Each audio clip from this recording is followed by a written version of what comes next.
Charge షీట్లో చాలా క్లియర్గా పొందుపరిచినట్లు కనిపిస్తూ ఉంది. అందులో ఏ డౌట్ లేదు. ఇంకా మీరు అన్నట్లుగా ఈ కస్టడీలోకి తీసుకొని విచారణ జరిగిన తర్వాత నెక్స్ట్ స్టెప్ ఏంటని తెలిసే అవకాశం ఉంటుంది. వంశీకృష్ణ గారు మీరేం చెప్తారు? అబ్జర్వ్ చేస్తున్నారు కదా, మొత్తంగా చార్జ్ షీట్లో పేరు వచ్చింది, ఎవరు అని భావిస్తున్నారు. ఇప్పటివరకు ఆ పేరు చార్జ్ షీట్లో ఉంది కాబట్టి తదుపరి స్టెప్ అక్కడికే వెళ్ళబోతుంది అనుకోవచ్చా? విచారణ ఏంటి? నవీన్ గారు గుడ్ ఆఫ్టర్నూన్ అండి. ముందుగా ఎవరు మాట్లాడినా కానీ ఈ లిక్కర్ స్కామ్ అనేది 3,500 కోట్లు 3,500 కోట్ల రూపాయల ప్రస్తావన వస్తూ ఉంది. కానీ కొన్ని వేల ప్రాణాలు, వందలు కాదు, కొన్ని వేల ప్రాణాలు, కొన్ని వేల మంది ప్రాణాలు, అలాగే ఈ రోజు కూడా ఐసీయూల్లో మగ్గుతున్నటువంటి చాలా మంది ఆ లిక్కర్ తాగి ఆరోగ్యాలు పోగొట్టుకున్నటువంటి అభాగ్యుల గురించి మరి ఎక్కడ డిస్కషన్ రావట్లేదు. ఏంటో దురదృష్టం. ఎక్కడ చూసినా గానీ 3,500 కోట్లు లిక్కర్ స్కామ్ లేదు. ఎందుకు మన డిబేట్లో గతంలో కూడా మనం మన డిబేట్లో మాట్లాడుతూ వస్తున్నాం, వారి మీద కూడా దృష్టి పెట్టాలి, ఎవరెవరికి ఇది జరిగింది అన్యాయం అనేది అంతా దృష్టి పెట్టాల్సిన అవసరం ఉంది ప్రభుత్వాన్ని, దాని గురించి కూడా మాట్లాడాం. అవునండి. ప్రస్తుతానికైతే మరి ఎక్కడా కూడా పాపం ఓం ప్రతాప్ ప్రస్తావన రాలేదు. 27 మంది జంగారెడ్డిగూడెంలో చనిపోయిన వాళ్ళు కావచ్చు, ఇద్దరు చిలకలూరుపేటలో రంజాన్ ముందు రోజు ముస్లిం సోదరులు చనిపోయిన విషయాలు కావచ్చు, ఇట్లా రాష్ట్ర వ్యాప్తంగా చూసుకుంటే అనేక సందర్భాల్లో మేము గతంలో ప్రతిపక్షంలో ఉండగా మేము పోరాడినటువంటి పరిస్థితి. మేము పోరాడితే మమ్మల్ని కొట్టి మమ్మల్ని పోలీస్ స్టేషన్లో వేసినటువంటి పరిస్థితులు అవన్నీ కూడా చూసాం, అయిపోయినాయి. కాబట్టి నెక్స్ట్ ఏంటంటే ఇప్పుడు రజనీ గారు, అడ్వకేట్ గారు ఒక విషయం చెప్పారు, భారతీ రెడ్డి గారు కూడా విచారణ ఎదుర్కొంటారు అనేటటువంటి విషయాన్ని నేను గతంలోనే ఒక టీవీ ఛానల్లో చెప్తే, గోవిందప్ప బాలాజీ పనిచేసేది భారతీ గారి దగ్గరే, ఆ విషయం గోవిందప్ప బాలాజీ అనేవాడు బాస్ భారతీ గారు కాబట్టి ఆవిడకి తెలియకుండా జరగలేదు అని చెప్పి నేను చెప్తే, వైసీపీ పేటీఎం బ్యాచ్ మా కుటుంబాల ఫోటోలు కూడా ఇప్పుడు సోషల్ మీడియాలో పెట్టేశారు. సో రజనీ గారు కూడా జాగ్రత్తగా ఉండాలి మరి వాళ్ళ నుంచి. రజనీ గారు కూడా అలాగే భారతీ గారికి నోటీసులు వెళ్తాయని చెప్పారు. సో ఇప్పుడు ఏంటంటే అండి, ముఖ్యంగా బిగ్ బాస్ జగన్ అనడానికి సాక్ష్యాలు ఏంటంటే, మరి ఈ రోజు 4 సార్లు ఆయన పేరు ప్రస్తావన వచ్చింది సిట్ ఛార్జ్ షీట్ లో. ఆ ఛార్జ్ షీట్ లో ప్రతి ఒక్కటి జగన్మోహన్ రెడ్డికి తెలిసే జరిగింది.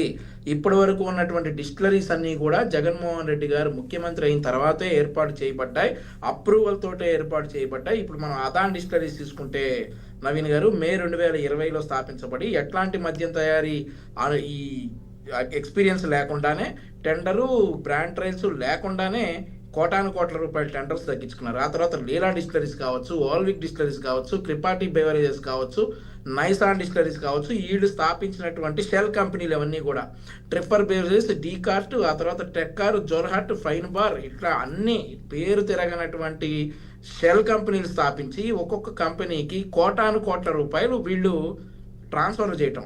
ఇంకొక విషయం ఏంటంటే, మేడం కుబేరా సంగతి చెప్పారు రజనీ గారు, అమెజాన్ ప్రైమ్లో ఆ సినిమా ఉంది, అందరు ఖచ్చితంగా ఆ సినిమా చూడాలి, ఆ కుబేరా సినిమా. ఎందుకంటే 4 భిక్షగాళ్ళం తీసుకొచ్చేసి వాళ్ళ అకౌంట్లోకి కోట్లు డబ్బులు వేసేసి ఆ డబ్బులు ట్రాన్స్ఫర్ చేసిన తర్వాత భిక్షగాళ్ళం చంపేస్తారు. అది సినిమా లైన్. అలాగే ఇక్కడ ఏం జరిగిందంటే, ఐఐటిఎన్స్ తీసుకొచ్చేసి అలాగే ఈ స్కామ్ చేయడానికి ఎవరిని వాడారంటే, అక్కడ ఒక సిఐడి ఎక్స్ ఆఫీసర్ని వాడతారు ఆ సినిమాలో. ఇక్కడ కూడా ఈ స్కామ్ చేయడానికి ఐఐటిఎన్స్ ని జగన్మోహన్ రెడ్డి వాడాడు. వాళ్ళ భవిష్యత్తు, వాళ్ళ బతుకులు నాశనం చేశాడు ఈరోజు జగన్మోహన్ రెడ్డి. ఈరోజు ఆంధ్రప్రదేశ్ రాష్ట్రానికి లోకేష్ గారు, చంద్రబాబు నాయుడు గారు, పవన్ కళ్యాణ్ గారు కష్టపడి ఈరోజు మరి టీసీఎస్ లాంటి సంస్థలు, అలాగే బిట్స్ లాంటి సంస్థలు తీసుకొస్తా ఉంటే, వీళ్ళు విద్యార్థుల భవిష్యత్తుని వీళ్ళ స్వార్థం కోసం ఎలా నాశనం చేశారో చూడొచ్చు. ఇలా ఊరు పేరు లేని డిస్టిలరీస్కి ఇవిచ్చి అవన్నీ చేసిన తర్వాత మిథున్ రెడ్డి గారు అరెస్ట్ అయిన పక్షంలో ఈరోజు వచ్చేసి అక్రమ కేసు అంటా ఉన్నారు. నేను గతంలో చెప్పాను, మళ్ళీ చెప్తా ఉన్నా, అక్రమ కేసు అయితే గనక, మాకు అక్రమంగా ఎట్లాంటి సాక్ష్యాధారాలు లేకుండా అరెస్ట్ చేయటం అయితే గనక కక్ష సాధింపులు అయితే జగన్మోహన్ రెడ్డి అనే పేరు ఆంధ్రప్రదేశ్ రాష్ట్ర ప్రజలు మర్చిపోయి ఇప్పటికి సంవత్సరం అయి ఉండేది. కక్ష సాధింపు అక్రమ కేసు ఎలా అవుతుందండి? అది క్లియర్ గా కనిపిస్తుంది. అంత ఆధారాలు ఉన్నాయి, టెక్నికల్ ఎవిడెన్స్ ఉంది. చెవిరెడ్డిని, మిథున్ రెడ్డిని, ఆ రెడ్డిని, ఈ రెడ్డిని ఎందుకు అరెస్ట్ చేస్తాం సార్? జగన్మోహన్ రెడ్డిని డైరెక్ట్ గా కాదు, అసలు అంత క్లియర్ గా విచారణ జరుగుతోంది. ఒకటేంటంటే, ఈ రోజు ప్రజలందరూ కూడా క్లారిటీగా ఉన్నారు. గతంలో 2009లో ఎప్పుడైతే జగన్మోహన్ రెడ్డి గారు అరెస్ట్ అయ్యారో, 2011లో అనుకుంటా అరెస్ట్ అయ్యారో, అప్పుడు ప్రజలకు క్లారిటీ లేదు, ఇంత ఈ ఎవిడెన్స్ లేవు, ఇవన్నీ కూడా ఇంత టెక్నికల్ ఎవిడెన్స్లు అండ్ ఆల్సో ఇంత ఫాస్ట్గా అప్పుడు మనం ఈ ఇన్ఫర్మేషన్ పాస్ అయ్యేటటువంటి సిస్టమ్ లేదు కాబట్టి ప్రజలందరికీ కూడా అప్పుడు గ్యారంటీ లేదు అసలు జగన్మోహన్ రెడ్డిని ఎందుకు అరెస్ట్ చేశారు అనేటటువంటి విషయం 2011లో ఎవరికి ప్రజలకి చాలా మందికి తెలియదు. ఏదో ఈ కేసును స్టడీ చేసిన వాళ్ళకి తప్ప.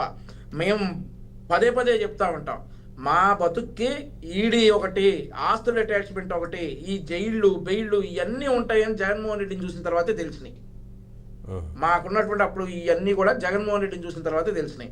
అప్పుడు ప్రజలందరూ అంటే ఏంటి ఎన్నేళ్ళైనా బయట ఉండొచ్చనా బెయిల్ మీద? అలా కాదండి, నేను అనేది 2011లో జగన్మోహన్ రెడ్డిని అన్యాయంగా అరెస్ట్ చేశారు అంటే ప్రజలు నమ్మే అవకాశం ఉండేది. ఎందుకంటే ఇన్ని సాక్ష్యాధారాలు, ఇంత ఇన్ఫర్మేషన్ ప్రజల్లోకి వెళ్ళలేదు కాబట్టి ఉండేది.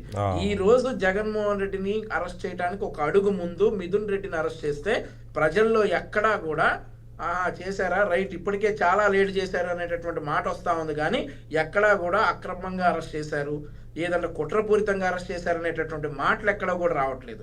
మేము ఇంటింటికి తిరుగుతూ ఉన్నామండి సుపరిపాలనలో, అప్పుడు అడుగుతా ఉన్నారు, మరి ఇన్ని స్కాములు చేశాడు కదా ఇంకా అరెస్ట్ చేయరు ఏంటని ప్రజలు అడుగుతా ఉన్నారు. ఈరోజు జగన్మోహన్ రెడ్డి ఇంకా అరెస్ట్ చేయలేదు, ఇంకా బయట ఎందుకు తిప్పుతా ఉన్నారు అనేసి. సాక్ష్యాధారాలు లేకుండా అరెస్ట్ చేయరు అని చెప్పేసి ముఖ్యమంత్రి గారు ఆల్రెడీ చెప్పారు. ఈ రోజు మరి ల్యాండ్ మార్క్ అపార్ట్మెంట్లు, ఇక్కడ ఒక ల్యాండ్ మార్క్ అపార్ట్మెంట్లు, దుబాయ్లో ఒక ల్యాండ్ మార్క్ అపార్ట్మెంట్లు, హైదరాబాద్లో ఒకటి, బంజారాహిల్స్లో 3, జూబ్లీహిల్స్లో 4, ఈ అపార్ట్మెంట్లో ఈ డేట్స్లో అవినాష్ రెడ్డి మిథున్ రెడ్డి ఎందుకున్నాడు, చెవిరెడ్డి ఎందుకున్నాడు, ఆ తర్వాత ఐఐటి పిల్లలు ఎందుకున్నారు, కసిరెడ్డి ఎందుకున్నాడు, ఒకే చోట వీళ్ళందరూ ఏం చేస్తా ఉన్నారు, చెవిరెడ్డికి చెందినటువంటి కారు ఎందుకు టోల్ గేట్లు అన్నిసార్లు దాటింది, హైదరాబాద్ నుండి మళ్ళీ అటు చిత్తూరు వైపుకి ఎందుకు వెళ్ళింది, ఇన్నిసార్లు ఈ స్కాములన్నిటికీ సాక్ష్యాధారాలతో ఇక తప్పించుకోలేని విధంగా ఈరోజు సిట్ అధికారులు నిజంగా అభినందించాలి. అన్ని గూగుల్ టెక్అవుట్స్ కావచ్చు, ఏదైనా సాంకేతిక పరిజ్ఞానం ఉపయోగించి ఈరోజు ప్రజల ముందు దోషులుగా ఈ ముద్దాయిలను నిలబెట్టి ఈరోజు ఆంధ్రప్రదేశ్లో జరిగినటువంటి అంతర్జాతీయ స్కామ్ ఏదైతే దుబాయ్ వరకు పాకిందో ఈ అంతర్జాతీయ స్కామ్ చేశారనేటటువంటి విషయాన్ని కళ్ళకు కట్టినట్టుగా. ఓకే, ఏదైనా సరే మీరు చెప్పినట్లుగా సిట్ అన్ని విషయాలను పరిగణలోకి తీసుకుంది, సాంకేతిక పరిజ్ఞానాన్ని ఉపయోగించుకున్నారు, గూగుల్ టేక్అవుట్ విషయం కావచ్చు, లొకేషన్స్, ఇవన్నీ వీటి ఆధారంగానే దర్యాప్తు జరిగింది. అందుకనే ఇవాళ పక్కాగా అరెస్టులు జరుగుతున్నాయి. చాలామంది మనకి తెలియని పేర్లు కూడా బయటకు వస్తున్నాయంటే దానికి కారణం చాలా లోతైన విచారణ జరిగిందనేది కనిపిస్తూ ఉంది. కృష్ణకాంత్ గారు మీరేం చెప్తారు? ఈ విచారణలో రేపు అంటే కస్టడీలోకి తీసుకుంటే ఇప్పటికే ఛార్జ్షీట్లో పేరైతే పొందుపరిచారు,